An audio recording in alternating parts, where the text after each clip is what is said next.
Buenos días a todos. Vamos a comenzar. ¿Qué vamos a ver el día de hoy? Vamos a continuar con el estudio de las funciones de clase C1 por pedazos. Lo que vamos a hacer a continuación es definir lo que significa una reparametrización para este tipo de funciones. Vamos a dar ejemplos y vamos a dar condiciones bajo las cuales, si tú compones una función de clase C1 por pedazos con una función biyectiva de un intervalo en otro, ¿bajo qué condiciones una composición de ese estilo, una función biyectiva de un intervalo a otro y una función de clase 1 por pedazos, nos da nuevamente una función de clase 1 por pedazos? Vamos a mostrar que ese problema tiene sentido. Vamos a dar un ejemplo de una composición en la cual no obtenemos una función de clase C1 por pedazos. Después de eso, de todo esto, vamos a motivar la definición de integral de línea, primero sobre un campo escalar. ¿Qué es un campo escalar? Es una función de Rn en R. O sea, la imagen de la función resulta ser un número real. Entonces, vamos a definir, vamos a motivar la integral de línea sobre un campo escalar de dos formas distintas. Primero lo vamos a hacer desde un punto de vista geométrico y después desde un punto de vista físico. Llegamos a eso y acabamos la clase del día de hoy. ¿Ok? Bueno, pues vamos a comenzar. Vamos a empezar leyendo la definición de lo que es una reparametrización para una función de clase C1 por pedazos. ¿Va? Bueno, pues empezamos a leer. Definición. ¿Qué tenemos? Sea gamma, una función de un intervalo A, B, hacia Rn, una función de clase C1 por pedazos. Sea alfa, una función de un intervalo C, D a un intervalo A, B, la cual es una función subproyectiva de clase C1. Y noten lo siguiente, hay que leer esta parte con mucho cuidado. Si la composición alfa compuesta con gamma resulta ser de clase C1 por pedazos, solo si resulta esta composición ser de clase C1 por pedazos, entonces alfa compuesta con gamma es una reparametrización de la curva gamma. ¿Cuál es la curva gamma? Es la imagen de la función de clase C1 por pedazos gamma. ¿Ok? Bueno, punto 2. Si alfa es estrictamente creciente, diremos que alfa compuesta con gamma, o sea, la reparametrización preserva la dirección. Y en caso en que alfa sea estrictamente decreciente, bueno, pues alfa compuesta con gamma invierte la dirección. ¿Va?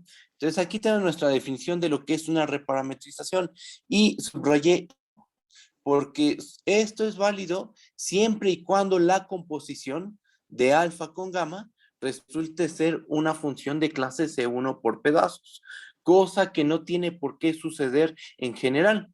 Y ahorita vamos a mostrar un ejemplo, ¿va? Y bueno, si ocurre que alfa es estrictamente creciente, bueno, alfa compuesta con gamma va a preservar la dirección. O sea, el sentido en el que se recorre la curva se va a preservar. Y en el caso en el que alfa es estrictamente decreciente, pues ocurre que el sentido en el que se recorre la curva se va a invertir. ¿Va? Bueno, entonces tenemos esta definición, la cual contiene 3 puntos importantes: la definición de reparametrización, preservar la dirección e invertir la dirección. ¿Va? Vamos a ver un dibujo que ilustra esta definición. Bajo, tenemos lo siguiente. Bien, chequen. Aquí tenemos a nuestra función de clase C1 por pedazos. Aquí se encuentra, aquí está el dominio de nuestra función de clase 1 por pedazos y su traza. ¿Va? Aquí tenemos toda esa información. ¿Va? Pero por alguna razón tú quieres cambiar de parámetro. Tu parámetro original, ¿quién es? Es el parámetro t. Tú por alguna razón, ya sea desde un punto de vista físico, geométrico, por algo tú quieres cambiar el parámetro. Entonces, en lugar de que sea el parámetro t, te gustaría conseguir un parámetro t'. Y tú te das cuenta que el parámetro t' y el parámetro t están relacionados vía una función alfa, que transforma, por fortuna, el intervalo c, d en el intervalo A, B. Y eso es bueno, que se transforme este intervalo C, D en el A, B de manera sobre. ¿Por qué? Porque con la función alfa terminas cubriendo todo el intervalo A, B. Le aplicas la gamma y obtienes la traza original. O sea, lo que quiero decir es que cuando haces alfa compuesta con gamma y le aplicas el C, D, el intervalo C, D, vuelves a obtener la misma traza.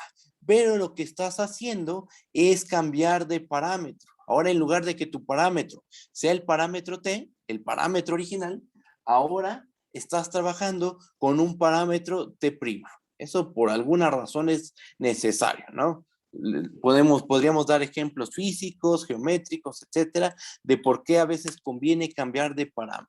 ¿Va? De hecho, en cálculo 3, por ejemplo, el cambiar de parámetro es útil para obtener fórmulas más simples para el cálculo de la curvatura, la torsión, etcétera, ¿no? Si trabajas con un parámetro arbitrario, ese tipo de fórmulas se vuelven muy complejas. Pero cuando pasamos al parámetro longitud de arco, las cuentitas se vuelven muchísimo más sencillas. Siguen siendo talachudas, pero se convierten en cuentas mucho más simples.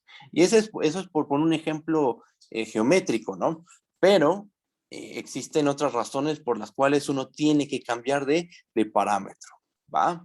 Bueno, bajo y hacemos un argumento formal. Vamos a dar un argumento formal de por qué esta composición tiene la misma traza, ¿va? Bajo.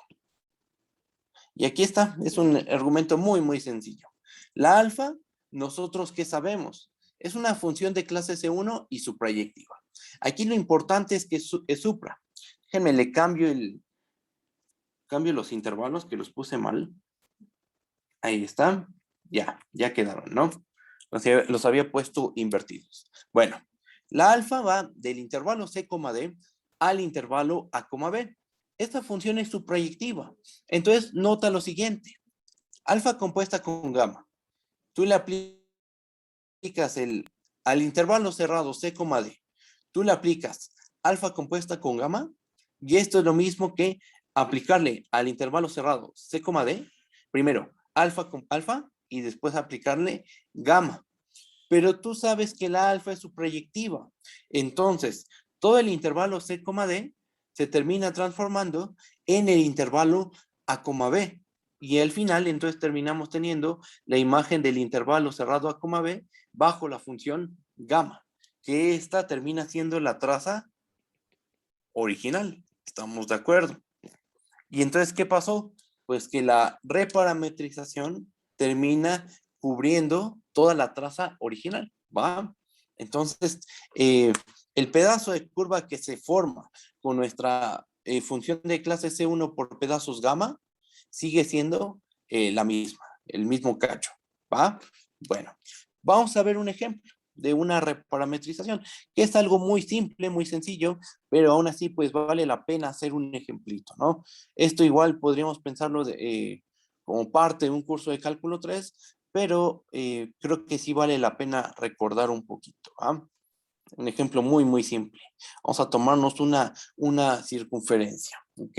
Vamos a definir la función, ese es nuestro primer ejemplo, y vamos a considerar esta función de clase C1 por pedazos. Consideramos la función gamma, que va del 0,2 pi hacia R2. ¿Qué es lo que hace? Pues que a cada punto T lo va a mandar a coseno de T, seno de T. Entonces, una reparametrización de gamma está dada por la función gamma gorro. ¿Cómo vamos a definir a gamma gorro? Bueno, la definimos de la siguiente forma. Gamma gorro va del intervalo cerrado 0, pi hacia R2 y lo que hace es que a cada punto T' lo va a mandar a coseno de 2T', seno de 2T'. ¿Ok?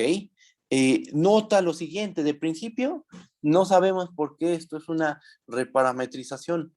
Bueno, pero observa que gamma gorro se puede expresar como una composición, como la composición de alfa con la función gamma original. ¿Quién es alfa? Alfa va del 0, pi hacia el 0,2 pi y lo que hace es que a cada punto T' lo va a mandar a 2T'. Nota que la alfa es una función que es tanto proyectiva, es supra, y también es una función de clase C1. ¿Estamos de acuerdo? Y además es creciente. Simplemente hay que ver la regla de correspondencia. ¿Estamos de acuerdo? Su regla de correspondencia es a cada T' le asignas 2T'. Efectivamente, eso es una función creciente. ¿Es de clase C1? Sí, porque es un polinomio. Y los polinomios son de clase C infinito. La subproyectividad, bueno, es algo que se puede verificar fácilmente por definición, aplicando también teorema del valor intermedio de continuidad. Hay muchas maneras de probar que esta función es supra, ¿no? Bueno, entonces, esta es una supra C1 creciente, la estamos componiendo con nuestra gama, y fíjate que nuestra gama al final nos da la gama gorro. La gama gorro es de clase C1, estamos de acuerdo, porque en cada entrada tiene una función de clase C1. Entonces, gama gorro, al final, ¿qué pasa con gama gorro? Pues gama gorro es una función de clase C1, que se ve como la composición de una función alfa, que es suprayectiva y de clase C1, y con la función gamma, que es de clase C1 por pedazos. Por definición, esto es una reparametrización de gamma. Gamma gorro termina siendo una reparametrización de la función gamma. Vamos aquí a recordar la definición de una reparametrización. Voy a subir tantito. Y recuerden que para obtener una reparametrización necesitamos componer a nuestra función gamma con una función alfa que sea de clase C1, subproyectiva, y que la composición resulte ser de clase C1 por pedazos. Todo eso pasó en el ejemplo que acabamos de dar. Dimos una función alfa, que fue la 2T', es subproyectiva, es de clase C1. Tenemos nuestra función gamma original, que era la circunferencia. Las compusimos, nos dio una función de clase C1 por pedazos. Entonces, alfa compuesta con gamma resulta ser una reparametrización. ¿Va? ¿Bajo? Y aparte es una reparametrización que preserva el sentido. ¿Va? ¿Por qué? Porque la alfa, la función que te hace cambiar de parámetro, que es la alfa, es estrictamente creciente. ¿Ok? Entonces, el sentido en el que se recorre la curva sigue siendo el mismo. ¿Va? Y un dibujo que ilustra pues esta situación, pues es este de aquí. Nosotros aquí tenemos nuestro parámetro original. Aquí tenemos nuestro parámetro T. ¿Ok? Nosotros le aplicamos la gamma y nos da esto, pues gamma de T. ¿Ok? Pero ocurre que si tú cambias de parámetro, esta T se puede ver como 2T', donde T' es nuestro nuevo parámetro. ¿Va? Pero en el fondo lo que estamos realizando es una composición. Estamos componiendo alfa con la función de clase C1 por pedazos gamma. Y eso nos da nuestra reparametrización de la curva. Y se preserva la orientación porque la función es estrictamente creciente. Conforme me muevo de 0 a pi, las imágenes se van haciendo cada vez más y más grandes. ¿Okay? Dicho de una manera intuitiva, formalmente, pues la función es estrictamente creciente, ¿no? Si T1' es menor a T2', entonces alfa de T1' es menor a alfa de T2'. Así de simple. ¿Ok? Bueno, estos ejemplos, como ya les comenté, son ejemplos bien conocidos por ustedes. Se estudiaron en cálculo 3 y bueno, ya, pero aún así vale la pena hacerlos, creo. Y aquí hay un pequeño comentario que me gustaría que ustedes desarrollaran con calma. ¿Vamos? Consiguen esta función, la gamma gorro de t, definida como coseno de menos t, coma, seno de menos t. Esta función es una reparametrización de la gamma que invierte la dirección, invierte el sentido. Ahora la curva se recorre en sentido contrario. Ustedes desarrollenlo, es sencillo también. Igual hay que ver a gamma gorro como la composición de cierta función alfa con nuestra función gamma original y argumentar el por qué eso realmente es una reparametrización de nuestra función de clase C1 por pedazos. ¿Va? Desarrollen ustedes para que practiquen. ¿Ok? Bueno, ahora, una observación muy importante y que tiene que ver con la definición. Bajo tantito. Hay un problema. Ocurre que la composición, si tú tienes una gama de un intervalo cerrado, AB, en Rn, la cual es de clase C1 por pedazos, y alfa es una función del C, D en el A, B, su proyectiva de clase C1, pues uno podría pensar que cuando compones a alfa con gamma, eso te va a arrojar una función de clase C1 por pedazos y por lo tanto te va a arrojar una reparametrización de la curva. Ocurre que eso no sucede siempre. Hay casos en los cuales la composición no tiene por qué ser no es de clase C1 por pedazos. Vamos a leer. Entonces, bajo esas condiciones, solo bajo esas condiciones, puede ocurrir que alfa compuesta con gamma no sea de clase C1 por pedazos. Lo que vamos a hacer ahorita es pues dar un ejemplo del por qué esta composición puede que no sea de clase C1 por pedazos. Y después de dar el ejemplo, lo que sigue pues es ver bajo qué condiciones una composición de este estilo pues va a ser de clase C1 por pedazos. O sea, a lo mejor bajo estas hipótesis, la composición no resulta ser de clase C1 por pedazos, pero agrega la hipótesis. Agregando esas hipótesis, que tenemos que ver cuáles son, la composición sí va a resultar ser de clase C1 por pedazos, ¿va? Pero eso, bueno, ahorita lo vemos. Ahorita lo que vamos a hacer es dar el ejemplo, ¿ok? Bueno, ¿cuál es nuestro ejemplo? Pues cheque, nuestro ejemplo está en dimensión 1. Vamos a tomar n igual a 1. Y vamos a considerar esta función. Vamos a considerar la función alfa, que va del intervalo 0, 1 a los reales, tal que a cada punto x lo manda a 0, si x es igual a 0. Y lo manda a x cuarta n1 entre x, si x es distinto de 0. Si se dan cuenta, aquí tenemos oscilaciones infinitas.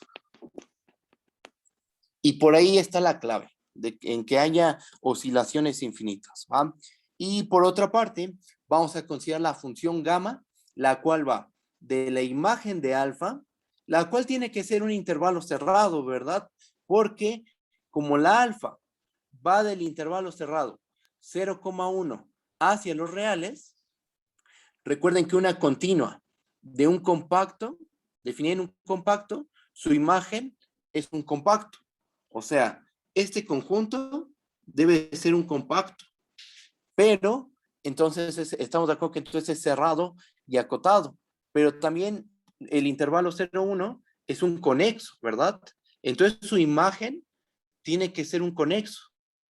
Nosotros sabemos por cálculo 3 que los únicos conexos en R son los intervalos.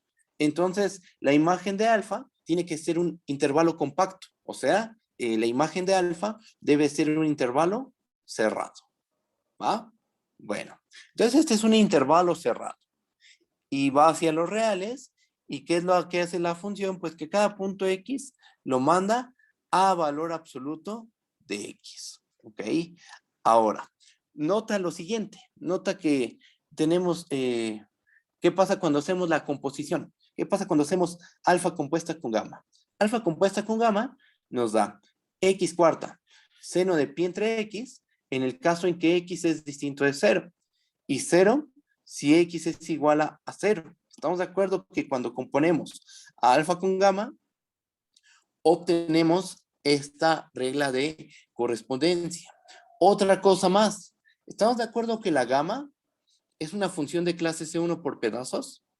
Sí, ¿verdad? Porque por muy mal, esta función no es derivable en el 0. En el 0 no hay derivabilidad. Pero en todos los demás puntos, como se porta como una lineal, vamos a hacer un dibujo aquí, como se comporta como una lineal,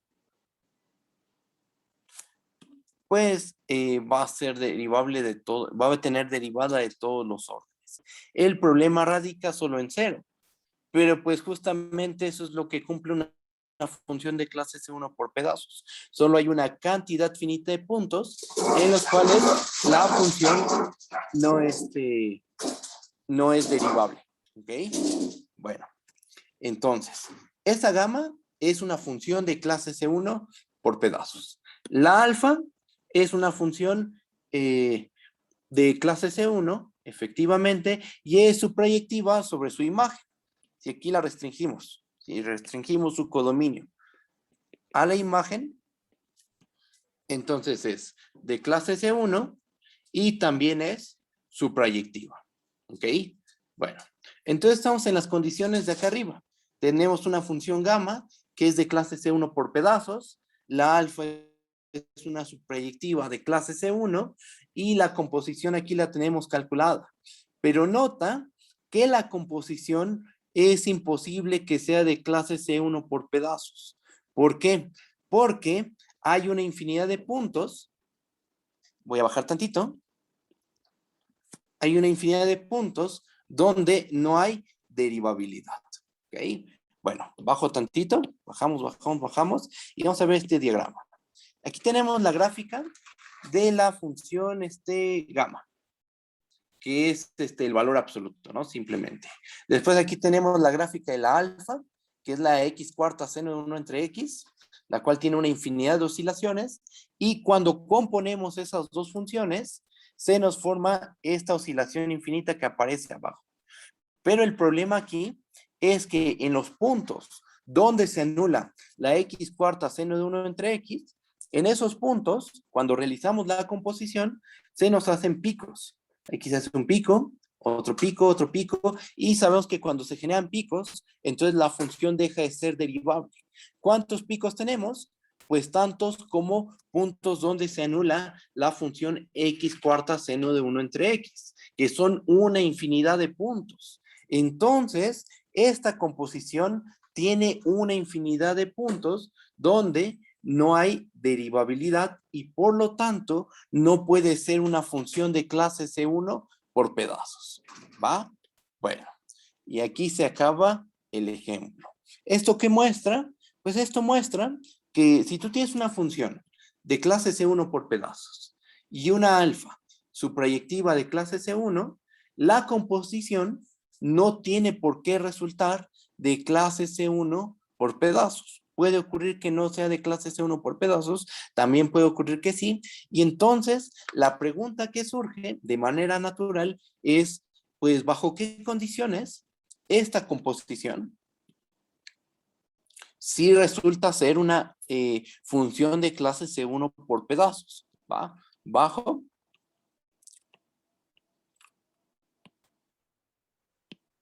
Y entonces nos planteamos este problema, ¿no? O esta pregunta. Problema. Tenemos lo siguiente, chequen. Tenemos una función gamma que va del intervalo cerrado a coma b en Rn, la cual es de clase C1 por pedazos. Tenemos una función alfa que va del intervalo c, d al intervalo a, b, la cual es su proyectiva y de clase C1. La pregunta es la siguiente. ¿Existen condiciones bajo las cuales alfa compuesta con gamma sea una función de clase C1 por pedazos? Esa es la pregunta. Hay condiciones. O sea, ¿bajo qué hipótesis puedes agregar para que la composición de alfa con gamma resulte ser una función de clase C1 por pedazos? Existen, a lo mejor no hay condiciones, a lo mejor no existen condiciones bajo las cuales esa composición sean de clase C1 por pedazos, pero no, ocurre que sí, sí hay una respuesta buena a esta pregunta y sí hay condiciones bajo las cuales esa composición sí va a resultar una función de clase C1 por pedazos. Y esto, la respuesta a esta pregunta va a quedar condensada en un teorema. ¿Ok? Ese teorema, de principio yo lo pensaba probar, de hecho ahí hasta dejé el espacio, pero al final hay una parte que decidí dejar como ejercicio, ¿va? Que es algo que me parece, pues bueno, que ustedes lo hagan. es un detalle ahí a lo mejor un poco técnico, pero que les ayuda a entender la hipótesis que se considera, que es una hipótesis que de principio puede parecer un poquito rara, pero que esa hipótesis es la clave para que la composición resulte ser de clase C1 por pedazos. Chequen, solo vamos a recordar un poquito el ejemplo anterior. Aquí, ¿qué pasó? Se formó una infinidad de puntos, se generó una infinidad de puntos donde la función deja de ser derivable. ¿Eso es consecuencia de qué cosa? Eso es consecuencia de que la x cuarta seno de 1 entre x toma una infinidad de veces el valor 0. Y ocurre que en 0 la gamma no es derivable. Entonces, ¿qué pasó? Que hay una infinidad de puntos de la alfa, una infinidad de puntos del dominio de la función alfa, tal que al aplicarles la función alfa, caen en un punto, que a saber el 0, en el cual la función gamma no es derivable. ¿Ok? Ese es como el problema. O sea, hay un montón de puntos, hay una infinidad de puntos, tales que cuando tú le aplicas la alfa, caen en puntos donde la gamma resulta que no tiene derivabilidad. Ese es el problema. Entonces vamos a evitar que sucedan ese tipo de cosas, porque si no se nos pueden generar una infinidad de picos, o sea, una infinidad de puntos donde no hay derivabilidad. ¿Va? Bueno, pasamos al teorema. Como ya les había dicho, la respuesta pues es afirmativa y está condensada en el siguiente teorema. ¿Qué es lo que dice? Vamos a leerlo. Sea gamma una función de un intervalo a, b, subconjunto de R en Rn, una función de clase C1 por pedazos. Y sea alfa una función del intervalo C, D al intervalo A, B, su proyectiva de clase C1. Sea P una partición del intervalo A, B con la propiedad de que para cada i igual a 1 hasta acá, ocurre, déjenme aquí agregar algo, ahí está, ocurre que gamma restringida al intervalo cerrado, ti menos 1, ti, es una función de clase C1, ¿ok? Estamos tomando una partición tal que las restricciones a cada uno de estos subintervalos es una función de clase C1. Ahí no estamos agregando nada nuevo. Porque si la gamma es de clase C1, pues debe satisfacer eso, estamos de acuerdo. Ahí viene la hipótesis adicional. Si el conjunto de los x's que pertenecen al intervalo C, D, tales que alfa de x pertenece en P, es finito, entonces alfa compuesta con gamma es una función de clase C1 por pedazos. Justo pedir esta condición, ¿qué nos está garantizando? Estamos pidiendo que las imágenes de alfa, tales que caen dentro de un punto de la partición P, no sean muchas, no sea una infinidad, porque si son una infinidad, puede suceder lo del ejemplo anterior. ¿Cuántos puntos del dominio de alfa satisfacen que al aplicarles alfa, se van a un punto donde la gamma no es derivable? Pues una infinidad, ¿no? Por ejemplo, me tomo este punto, le aplico la alfa y va a caer aquí, donde no hay derivabilidad. Luego me tomo este otro punto, le aplico la alfa y ahí no hay derivabilidad. Y así me voy, ¿no?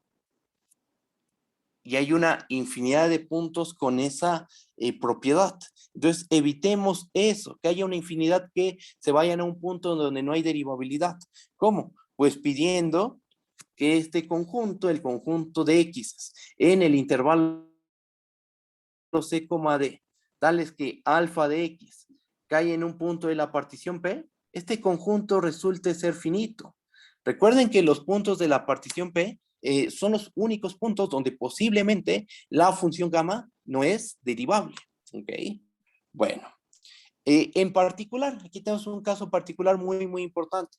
En particular, si alfa resulta ser estrictamente monótona, ya sea estrictamente creciente o estrictamente decreciente, y de clase C1, Entonces, alfa compuesta con gamma es una función de clase C1 por pedazos. ¿Ok? Bueno, entonces, vamos a hacer un esbozo de la prueba.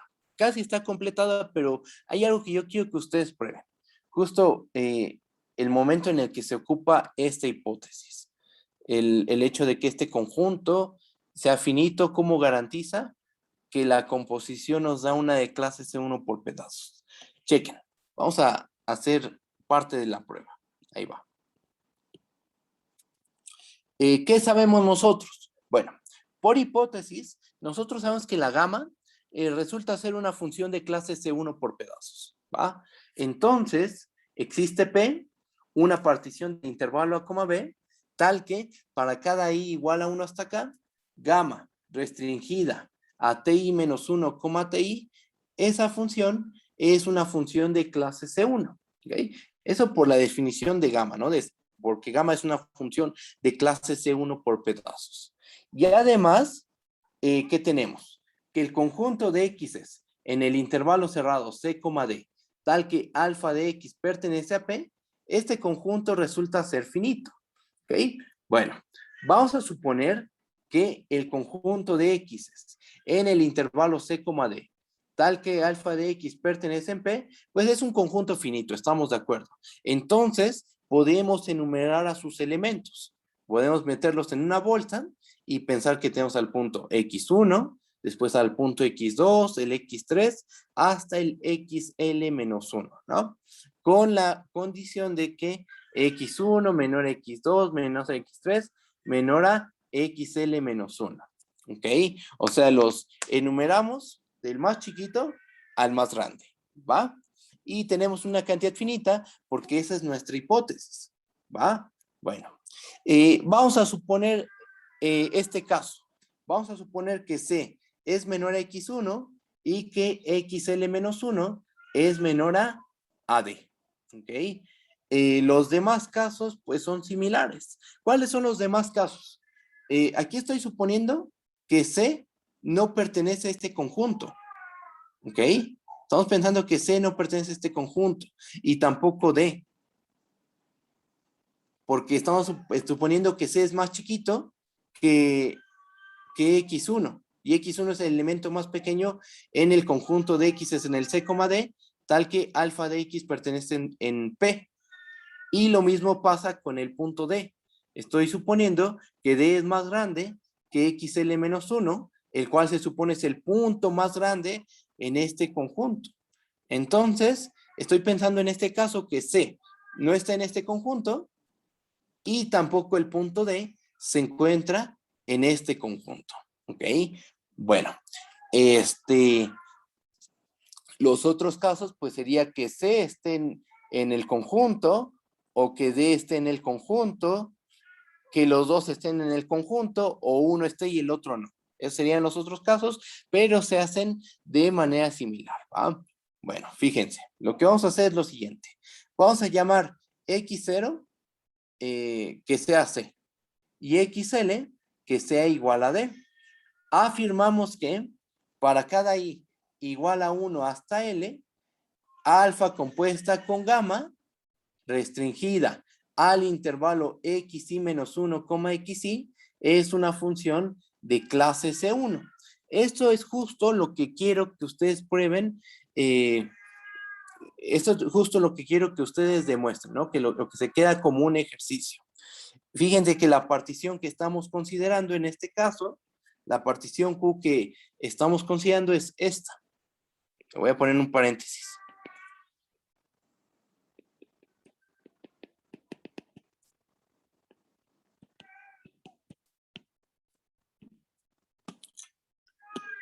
Esta es la partición que estamos considerando en el intervalo de definición de alfa compuesta con gamma. Esta partición es una partición del intervalo C, D. ¿Ok? La partición del C, D. ¿Qué propiedad tiene? Tiene la propiedad de que esta función restringida a cada subintervalo inducido por dicha partición, esta composición va a ser una función de clase C1. ¿Ok? Entonces, si prueban eso, ¿de qué podemos concluir? ¿Qué van a poder concluir? Pues que alfa compuesta con gamma realmente es una función de clase C1 por pedazos, ¿va? Bueno, esta parte se queda como un ejercicio. Nota que en particular, si la alfa es estrictamente monótona y de clase C1, entonces la cardinalidad del conjunto de los C, D, tal que alfa de X pertenece en P, es igual a la cardinalidad de P.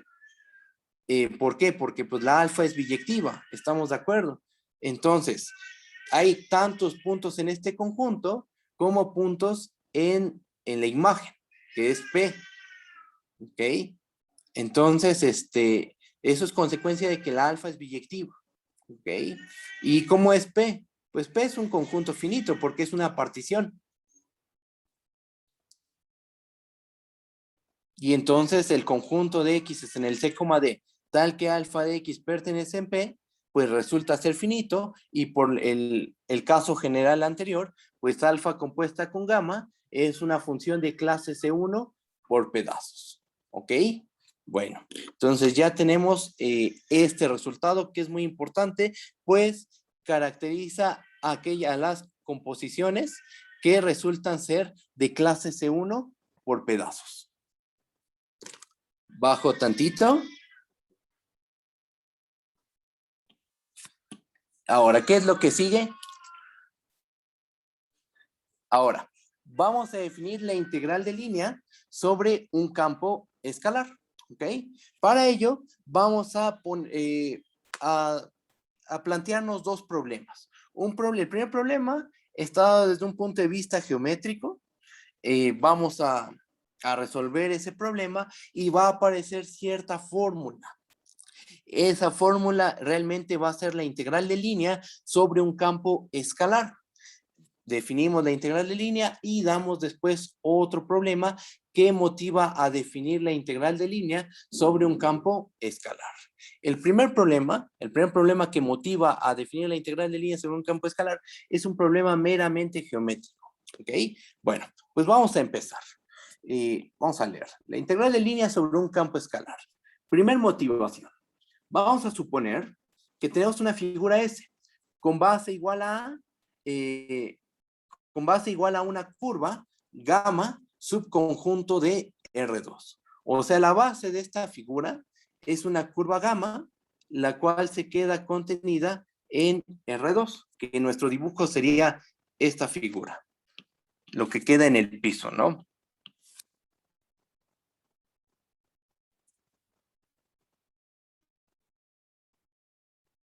Esto, ¿ok? Bueno, sea F una función de gamma subconjunto de R2 en R, la función altura de la figura. ¿Qué es lo que hace esta función? Bueno, pues hace lo siguiente.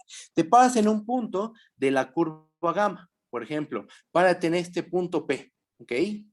Ahora, lo que vamos a hacer es aplicarle a este punto P la función F. ¿Qué es lo que hace F? Pues F lo que hace es medir la altura que se tiene en este punto. ¿Ok?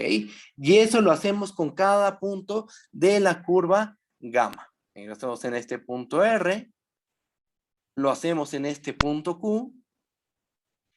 ¿Y qué queremos? Pues lo que queremos es calcular el área de esta figura S. ¿Ok? Bueno, nosotros queremos que calcular el área de esta figura S. Nosotros ya sabemos calcular áreas, pero áreas de figuras planas. Esta figura podríamos pensarla en R3. ¿Okay? Es, por ejemplo, una sábana que tiene dobleces, ¿no? Entonces, queremos calcular su área. Está doblada y el doblez en la base forma una curva gamma, y esos son los datos que tenemos, ¿no? Entonces, con esos datos nos gustaría calcular el área de esta figura, ¿vale? De la figura S. Bueno, pues vamos a hacer lo siguiente. Bajo tantito. Sea gamma, que va del intervalo coma B en R2, una parametrización de clase C1, tal que la imagen del intervalo cerrado a coma B bajo gamma es igual a la curva gamma. Vamos a parametrizar nuestra curva gamma, ¿va? Vamos a tomar P una partición del intervalo cerrado A, B, ¿va? Para cada I igual a 1 hasta N, vamos a calcular la distancia que hay del punto gamma de TI al punto gamma de TI menos 1, ¿va? Entonces, calculamos la distancia de gamma de TI a gamma de TI menos 1. Y para cada I igual a 1 hasta N, seleccionemos puntos psi I que pertenecen al intervalo TI menos 1, TI. ¿Ok? Vamos a tomarnos un puntito intermedio, el que tú quieras. Tú tómate un punto intermedio y notemos lo siguiente. Chequen, voy a bajar tantito. Vamos tantito. Checa, vamos a ver el dibujo. Aquí está gamma de TI menos 1. Y aquí se encuentra gamma de TI. ¿Ok? Tomaste un punto intermedio. Ese punto intermedio te arroja un punto en la curva. Tomaste un punto intermedio en TI menos 1, TI. Le aplicas la gamma y eso te arroja un punto intermedio en la curva. ¿Intermedio entre quién y quién? Entre gamma de TI menos 1 y gamma de TI. En ese punto, estamos de acuerdo que podemos calcular la altura. ¿Cómo? Con la función f, estamos de acuerdo. Tomamos la función f y medimos esta altura, ¿va? Ahora, lo que vamos a hacer es pensar que en todo este segmento, tenemos la misma altura, ¿ok? Entonces, realmente aquí lo que se nos forma es un rectángulo. ¿Qué altura? La altura f de gamma de psi i. Y entonces lo que terminamos engendrando es un rectangulito que tiene base igual a la longitud de gamma de TI menos 1 hasta gamma de TI. Y tiene altura f de gamma de psi i. Entonces lo que se termina formando aquí es un rectángulo. ¿Ok? Se forma un rectángulo aquí. Ese rectángulo pareciera que aproxima a una parte de nuestra figura. Aproxima a la parte de la figura comprendida entre gamma de TI menos 1 y gamma de TI. Entonces, nuestra primera aproximación está dada por este rectángulo. Estamos de acuerdo que ese rectángulo es muy fácil calcularle su área. Tenemos la base, tenemos la altura y le podemos calcular su área. ¿Ok? Bueno, entonces, vamos a leer lo que está de color verde. Este producto, f de gamma de psi por la norma de gamma de ti menos gamma de ti menos 1, que es base por altura, es una aproximación al área de la región S comprendida entre gamma de ti menos 1 y gamma de ti. ¿Ok?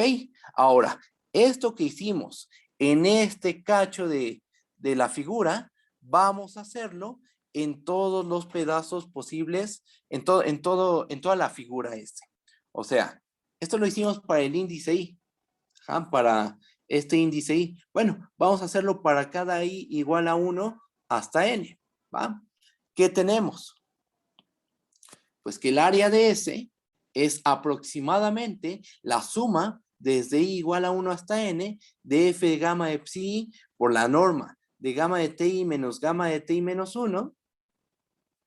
Y ahora vamos a hacer lo siguiente. Ya tenemos aquí una aproximación al área de nuestra figura S, ¿va? Tenemos que el área de la figura S es aproximadamente esta suma. Esta suma es una suma de áreas de rectángulos. Son estos rectángulos que se forman aquí. ¿Estamos de acuerdo? Ahora, ¿qué podemos hacer? Bueno, pues tienes esta aproximación, pero esta aproximación pues ni siquiera tiene forma de integral. Bueno, vamos a hacer lo siguiente. Vamos a aplicar teorema del valor medio de la derivada y nota que esta suma la vamos a poder ver como una suma de Riemann. Eso es lo que queremos hacer. Checa. Aplicamos teorema del valor medio de la derivada y ¿qué obtenemos? Que para cada i igual a 1 hasta n, existe un eta i que está en el intervalo ti menos 1, ti, tal que gamma de ti menos gamma de ti menos 1 es igual a gamma prima de eta i multiplicado por ti menos 1. Por lo cual, el área de S es aproximadamente la suma desde i igual a 1 hasta n de f de gamma de psi i por la norma de gamma de ti menos gamma de ti menos 1. ¿Ok? Lo cual aproximadamente es, bueno, de hecho aquí es una igualdad. Esto es igual a, porque aquí es donde aplicamos teorema del valor medio de la derivada. Esto es igual, la suma es de igual a 1 hasta n, de f de gamma psi por la norma de gamma prima de eta i multiplicada por ti menos 1. Ahora, si tomamos particiones muy finas, si P es muy fina, entonces podemos pensar que psi i es también prácticamente el punto eta i. Esos dos puntos, el punto psi que tomamos y el punto eta i que está entre ti menos 1 y ti que obtuvimos a través del teorema del valor medio de la derivada, pues esos puntos deben de parecerse mucho siempre y cuando la partición sea muy fina. ¿Ok? Entonces, como este es un razonamiento heurístico, vamos a pensar que son el mismo punto. Entonces, esto es aproximadamente la suma es de igual 1 hasta n de f de gamma psi por la norma de gamma prima psi multiplicado por ti menos 1. Pero nota que esta suma es la suma de Riemann de la función gamma compuesta con f multiplicada por la norma de gamma prima respecto a la partición P y respecto al conjunto de puntos intermedios psi y con i igual a 1 hasta n. Esta es una suma de Riemann. ¿Qué pasa cuando a una suma de Riemann haces que la norma de la partición tienda a 0? Pues se aproxima al valor de la integral. Entonces, esta suma de Riemann se aproxima a la integral de m de gamma compuesta con f de t multiplicada por la norma de gamma prima de t de t. Y este argumento, ¿qué sugiere? Este argumento sugiere que el área de la figura S está dada por la integral de a en b de gamma compuesta con f de t por la norma de gamma prima de t de t. Y entonces obtenemos esta fórmula. Obtenemos que, o pareciera, que para obtener el área de una figura S que tiene por base una curva gamma, y esa curva gamma la podemos parametrizar mediante una función de clases 1 por pedazos, bueno, las hipótesis que mencioné arriba, ¿no? Estas hipótesis. Bajo esas hipótesis, es posible calcular el área de esta figura. Ajá. Y el área de esa figura queda en términos de la curva gamma y de la función f. ¿Cómo? Pues mediante esta integral. Esta que aparece aquí. ¿Ok? Entonces, pues esta es la primera motivación, ¿no? Para definir la integral de línea. Aparece esta integral, que esta en realidad pues es una integral de una sola variable, ¿estamos de acuerdo? Aquí la única variable involucrada es la variable t. Se integra respecto de t, pero aparece una curva y una función, ¿no? A las cuales les dimos una interpretación, ¿va? Bueno, ahora, ¿qué es lo que sigue? Pues vamos a hacer un ejemplo. Vamos a hacer un ejemplo de cómo esta fórmula nos puede ayudar para calcular el área de ciertas regiones, ¿va? Y vamos a aplicar esa integral y vamos a calcular realmente su área, ¿va? Bueno, va el primer ejemplo y vamos a leer. ¿Qué es lo que dice? Bueno, vamos a considerar C, vamos a ir leyendo. Se hace una barda circular de radio R mayor que 0, cuya altura en cada punto está dada por la función f de x, y igual a r cuadrada menos y al cuadrado. Calcula el área de la barda. Bueno, lo primero que hay que hacer es pues ver cuál es la figura base, ¿no? De esta superficie. La figura base resulta ser una circunferencia. Ahora, ¿cómo se ve esa barda? Es una barda un poco extraña, la verdad. Es una barda que deja espacios en dos lados. Cuando se forma un ángulo de pi medios, cuando se forma un ángulo de 3 pi medios, ahí tiene altura 0. ¿Ok? ¿Por qué? Porque la altura queda establecida por la función f de x, y igual a r cuadrada menos y cuadrada, ¿va? Entonces, la forma de la barda es como se ilustra en el dibujo. Es algo de este estilo. Tenemos que cuando se forma un ángulo de pi medios y cuando se forma un ángulo de 3 pi medios, pues aquí tenemos altura 0, ¿va? Cuando vale 0 y cuando vale pi, tenemos altura lo más grande posible. Que esa altura va a terminar siendo r cuadrada, algo que se puede ver.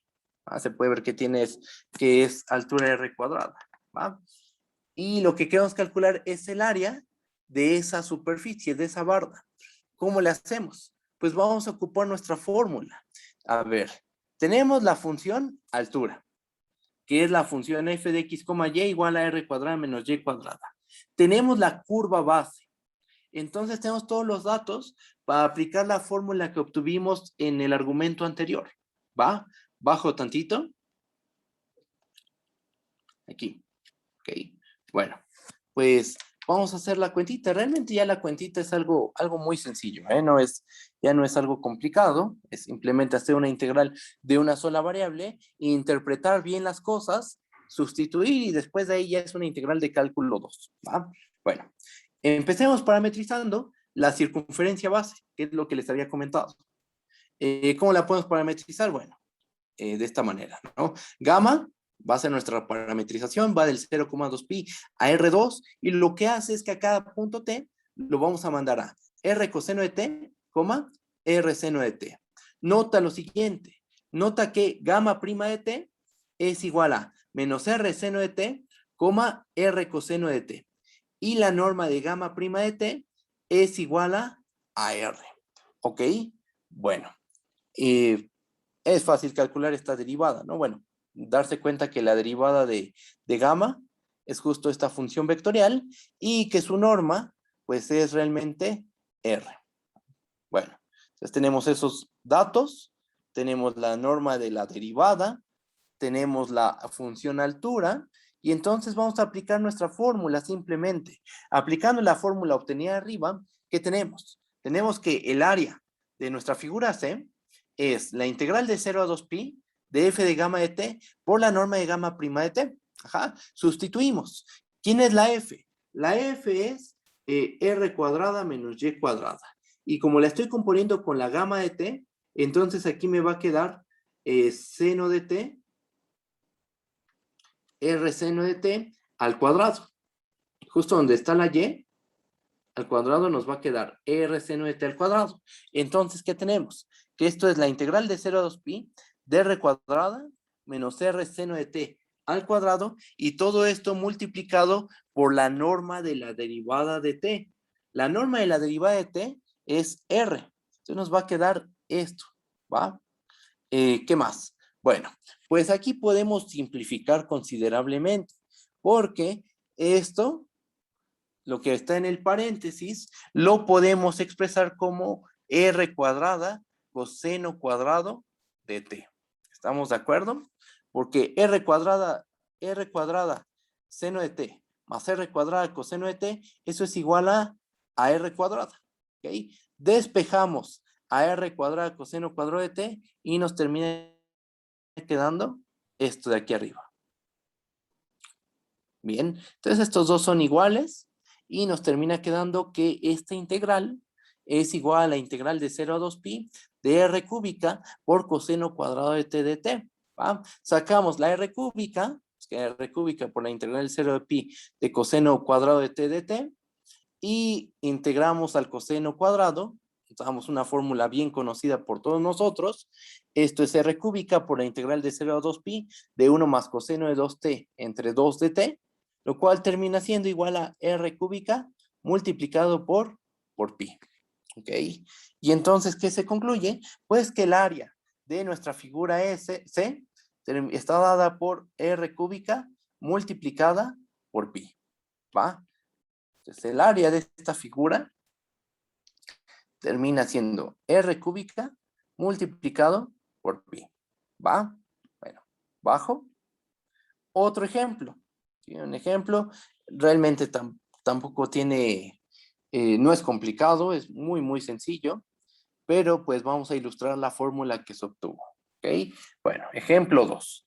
Calcular el área de la superficie S del cilindro x cuadrada más y cuadrada igual a 1, que se encuentra entre los planos z igual a 0 y z igual a x más y más 2. Bueno, tenemos esta situación. Aquí tenemos el plano z igual a x más y más 2. Tenemos al cilindro y tenemos el plano z igual a 0. Nosotros queremos el área de la superficie que está comprendida entre este plano, el plano de color azul, y el plano z igual a 0, y que forme parte del cilindro, ¿no? O sea, la superficie cilíndrica que queda entre el plano z igual a 0 y el plano que está de color azul, que es el z igual a x más y más 2, ¿va? Eso es lo que queremos. ¿Cómo le vamos a hacer? Bueno, bajo tantito. Realmente eso no es complicado porque la función que calcula la altura, estamos de acuerdo que la función que está calculando la altura es la función z igual a x más y más 2. Esa función nos está calculando la altura en cada punto del cilindro. En este punto, luego en este otro punto, nos va calculando la altura, ¿va? Tenemos la curva base. Como es un cilindro, pues la curva base va a resultar ser una circunferencia de radio 1. Entonces, ya teniendo esos dos datos, pues ahora lo que hay que hacer es parametrizar. Tenemos que la curva base es una circunferencia de radio 1. Entonces, la manera más simple de parametrizarla es tomarnos a gamma, que va del 0,2 pi a R2, tal que a cada punto t lo mandamos a coseno de t, seno de t. Nota lo siguiente. ¿Cuánto vale la norma de la derivada de t, de gamma en t? Pues es la norma de menos seno de t, coseno de t. Un cálculo simple nos muestra que esto debe valer 1. ¿Ok? Bueno, y la función que nos calcula la altura es la función f de x, y igual a x más y más 2. ¿Ok? Bueno, bajo tantito. ¿Y qué hacemos? Pues vamos a aplicar la fórmula que obtuvimos. Tenemos que el área de S termina siendo igual a la integral de 0 a 2 pi de f de gamma de t por la norma de gamma prima de t. ¿Ok? De t. Ahora, esto es igual a la integral de 0 a 2 pi de coseno de t más seno de t más 2 de t. ¿Estamos de acuerdo? Porque lo que hay que hacer es simplemente sustituir. ¿Quién es la f? La f, como ya habíamos dicho, es x más y más 2. La estás componiendo con la gamma. Entonces, donde esté x, pones coseno de t, donde esté y, pones seno de t, y este 2, pues lo dejas tal cual. ¿Cuánto vale la norma de gamma prima de t? Vale 1. Por eso es que aquí no aparece multiplicándose. ¿Okay? Y entonces, esta integral se termina convirtiendo en la integral de 0 a 2 pi de coseno de t más seno de t más 2 de t. La integral de 0 a 2 pi de coseno de t, esa vale 0. Y la integral de 0 a 2 pi de seno de t también vale 0. Entonces lo único que sobrevive aquí es este 2 a la hora de integrar. La integral de una constante es la constante por la longitud del intervalo. Entonces lo que aquí terminamos obteniendo es pues la constante por la longitud del intervalo, lo cual termina siendo igual a 4pi. ¿Okay? La conclusión es que el área de esta figura termina siendo 4pi. ¿Ok? Bueno, entonces ya tenemos otro ejemplo de cómo se aplica la fórmula que obtuvimos arriba. ¿Va? Bajo otro poquito y realmente las cuentas, si observamos, son muy, muy sencillas. O sea, tienes la curva base, tienes la función que te calcula la altura, pues simplemente sustituimos en esta fórmula la integral de a en b de f de gamma de t por la norma de gamma prima de t. Realmente los cálculos suelen ser muy sencillos. A veces son talachudos, efectivamente, pero en general suelen ser cuentas muy simples, ¿va? Bueno, una observación que nos va a llevar ya a definir la integral de línea sobre un campo escalar. Nota esto. Notemos que la integral de en B de f de gamma de t por la norma de gamma prima de t tiene sentido siempre y cuando la f sea una función de un dominio U subconjunto de Rn en R continua y gamma sea una función del intervalo B en Rn, una función de clase C1 por pedazos, tal que su traza, su imagen, se quede contenida en U. ¿Ok? Bueno, bajo. ¿Y eso por qué lo decimos? Bueno, porque ocurre que la gamma no necesariamente tiene que ser una curva en R2. La F no tiene por qué estar definida en esa curva, ¿ok? Puede estar definida en todo Rn, pero lo importante es que esta contención se cumpla, que el dominio de la F se contenga a la traza de gamma, ¿ok? Y la dimensión del espacio donde vive la curva no tiene por qué ser 2, puede ser 3, 4, puede ser cualquier dimensión. ¿Ok? Bueno, pues vamos a dar la definición de una integral de línea sobre un campo escalar. Aquí está.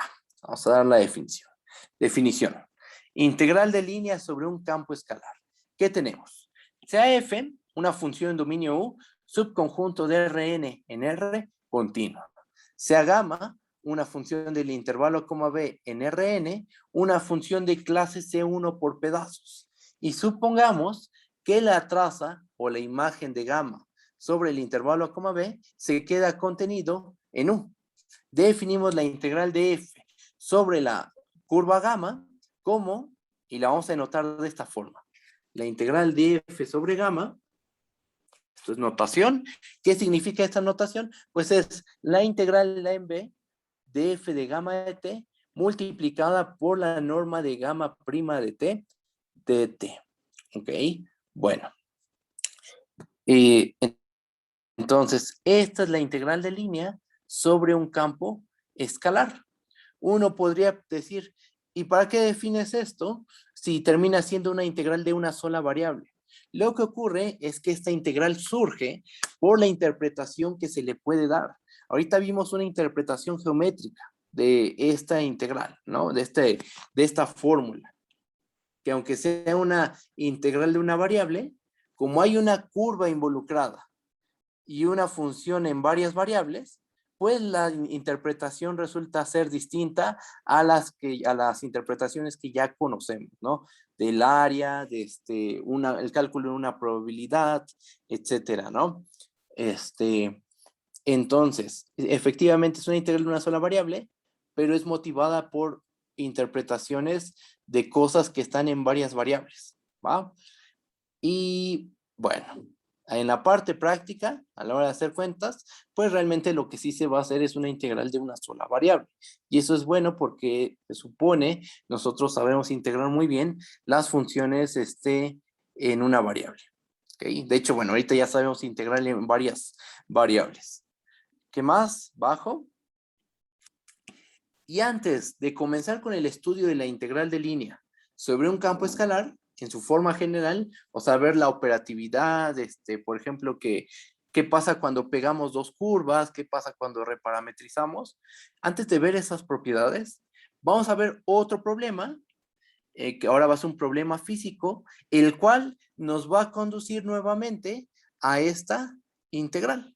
Y más adelante vamos a ver un problema probabilístico, un problema de la probabilidad, el cual nos conduce nuevamente a esa integral, a esta fórmula.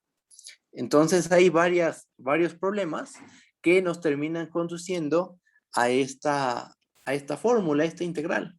¿Okay? Y por eso es que se le dio un nombre, porque es útil, digamos, o sea, usar un símbolo especial para esta integral, pues tiene un montón de interpretaciones. ¿Va? Bajo. Y viene la segunda motivación, que la vamos a ver desde un punto de vista. Esta motivación surge de un problema físico. Así que bueno, vamos a comenzar. Vamos a suponer lo siguiente. Tú tienes un alambre, el cual vive en cierta dimensión, ¿no? En dimensión 2, dimensión 3, es donde se suelen visualizar estas cosas, pero aquí no hay restricción. Supongamos que tenemos un alambre, el cual tiene forma de curva gamma, la cual podemos parametrizar mediante una función de clase C1 por pedazos. Sea f una función que va de gamma hacia R, la cual tiene una interpretación. Vamos a suponer que lo que hace esta función es que a cada punto P de la curva gamma le calcula la densidad de masa del punto P. ¿Okay? Vamos a ver el dibujo. Bueno, antes vamos a leer esta pregunta. ¿Cómo calcular la masa total del alambre? Porque ocurre que esta función no tiene por qué ser constante. Si fuera constante, entonces fácilmente podemos ocupar esta fórmula. Masa es igual a densidad por longitud. En el caso de una curva, si estamos con una superficie, entonces sería masa igual a densidad por área, ¿no? O si estamos con un sólido, pues sería masa igual a la densidad por volumen, ¿no? Dependiendo de la dimensión en la que estemos, ¿va? Bueno, estamos en esta situación. Miren, chequen.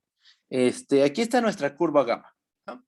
La cual tú la parametrizaste. Tú la puedes parametrizar mediante una función de clase C1 por pedazos.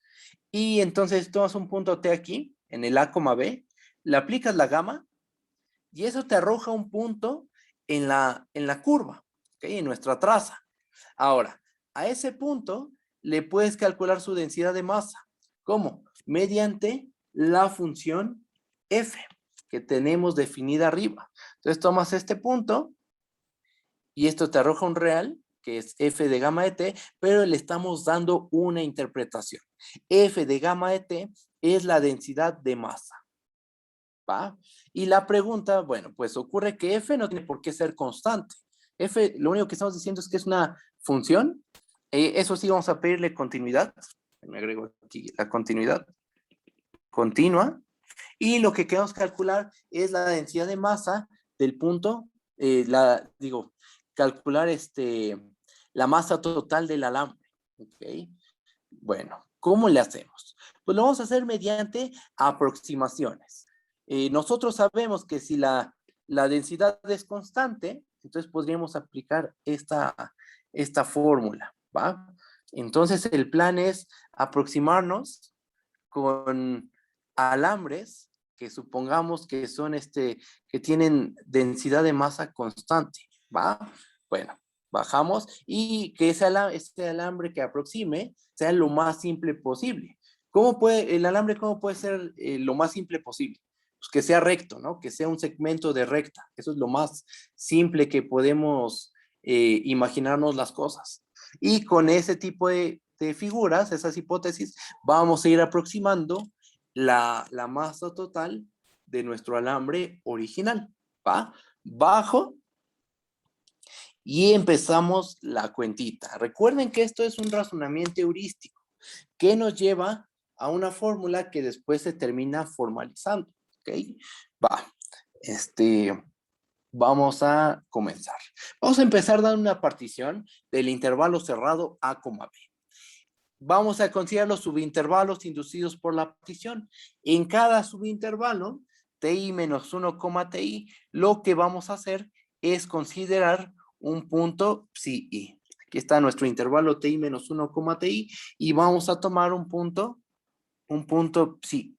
Ahí va. Ahora, para cada i igual a 1 hasta n, el número f de gamma de psi por la norma de gamma de ti menos gamma de ti menos 1 es una aproximación a la masa total del alambre que se encuentra entre gamma de ti menos 1 y gamma de ti. Aquí vale la pena, pues, ver el dibujito. O sea, es verdad eso, pero vamos a analizar las cosas mediante el siguiente dibujo. Chequen. Aquí tenemos a gamma de ti menos 1. Aquí tenemos a gamma de ti. Vamos a considerar este segmento de recta. ¿Qué longitud tiene este segmento? Pues tiene longitud la norma de gamma de ti menos gamma de ti menos 1, ¿estamos de acuerdo? Esa es la longitud de este segmento, ¿ok?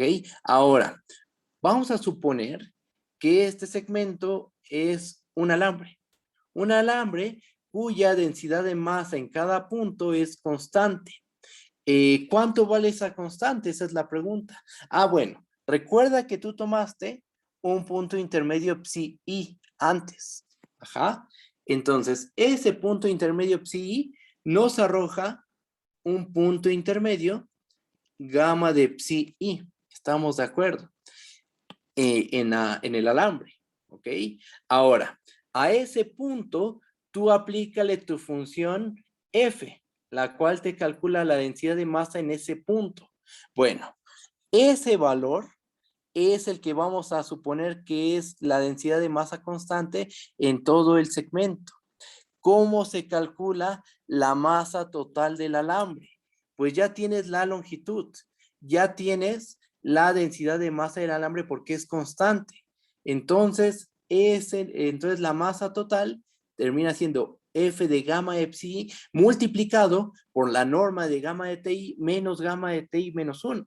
Esta termina siendo una aproximación a la masa total del alambre que se encuentra entre gamma de ti menos 1 y gamma de ti. ¿Okay? Esta es nuestra primera aproximación y es local, por decirlo de alguna manera. Solo es una aproximación para el alambre comprendido entre gamma de ti menos 1 y gamma de ti.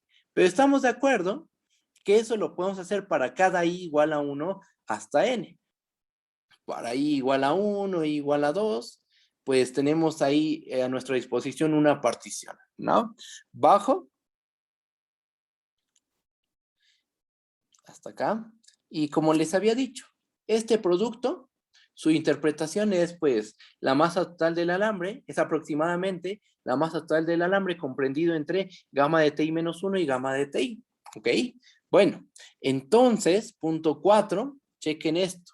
La masa total de nuestro alambre original aproximadamente es esta suma. La suma es de i igual a 1 hasta n de f de gamma de psi por la norma de gamma de ti menos gamma de ti menos 1. ¿Ok? Aplicamos nuevamente el teorema del valor medio y aquí lo que sigue es la misma cuenta de hace rato. Esto es la suma es de i igual a 1 hasta n. De f de gamma de psi por la norma de gamma prima de ti por ti menos 1. Aplicamos teorema del valor medio y por eso nos queda esto. Y al final esto se convierte en la suma de igual a 1 hasta n de f de gamma de psi por la norma de gamma de psi por ti menos 1. Si tomamos particiones lo suficientemente finas, como si suponemos que P es fina, podemos pensar que psi es prácticamente eta i, ¿ok? Y entonces cambiar a eta i por psi i, ¿y qué terminamos obteniendo? Pues una suma de Riemann nuevamente, la misma suma de Riemann de hace rato. La suma de Riemann de gamma compuesta con F multiplicado por la norma de gamma prima respecto a la partición P que dimos arriba y respecto al conjunto de puntos intermedios que nos tomamos también al principio de este argumento. ¿Ok? ¿Qué pasa cuando a la suma de Riemann tú haces que ¿qué pasa cuando haces que la norma de la partición tienda a cero? Las sumas de Riemann ¿a dónde tienden? A la integral. ¿Ok? A la integral de, en este caso, de A en B, de f de gamma de t, por la norma de gamma prima de t de t. Y la conclusión es que la masa total del alambre está dada por esta integral.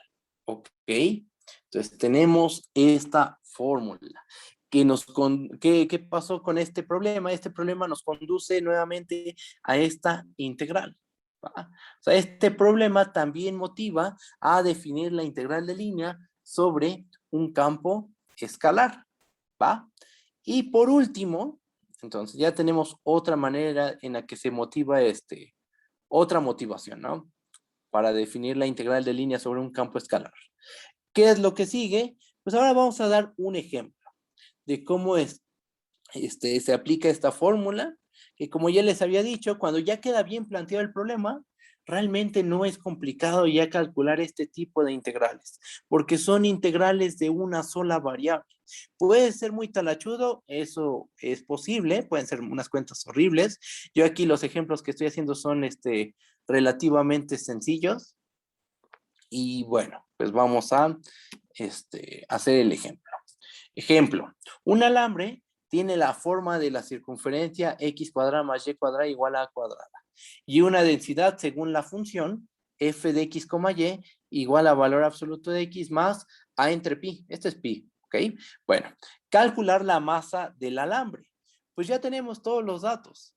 Tenemos la forma del alambre, que tiene la forma de una circunferencia de radio a. Tenemos la función que calcula en cada punto la densidad de masa, ¿ok? Que es esta. Entonces, con esos datos podemos calcular la masa del alambre. Simplemente hay que aplicar la fórmula obtenida arriba. Bueno, pues parametrizamos a nuestra circunferencia. Consideremos una parametrización de la circunferencia x cuadrada más y cuadrada igual a cuadrada.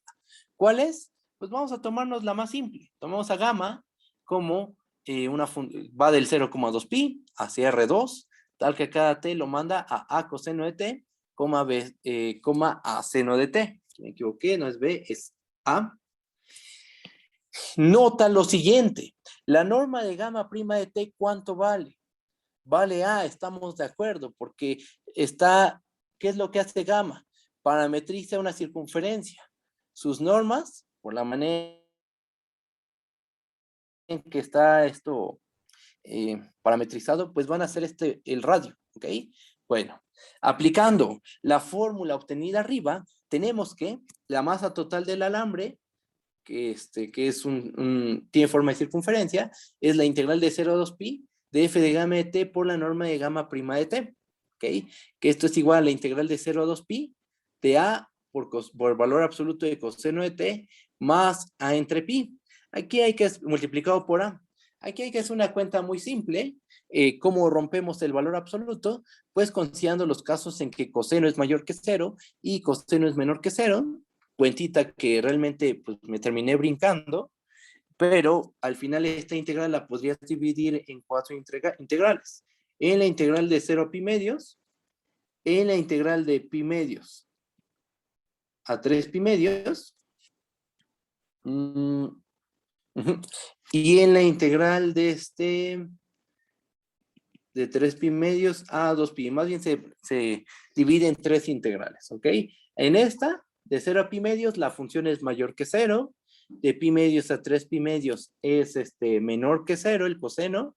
Y de 3 pi medios a 2 pi vuelve a ser mayor que 0, ¿ok? Calculas la integral de coseno en esos tres casos con un más menos, dependiendo de en dónde estés integrando, y al final te termina dando 4, ¿ok? Entonces esto nos termina dando a por 4 más 2a por a, lo cual termina siendo 6a cuadrada. Por lo tanto, la masa total del alambre está dada por 6a cuadrada, ¿ok? Entonces aquí lo único complicado realmente es interpretar esta integral, o sea, plantear bien el problema, parametrizar bien la figura,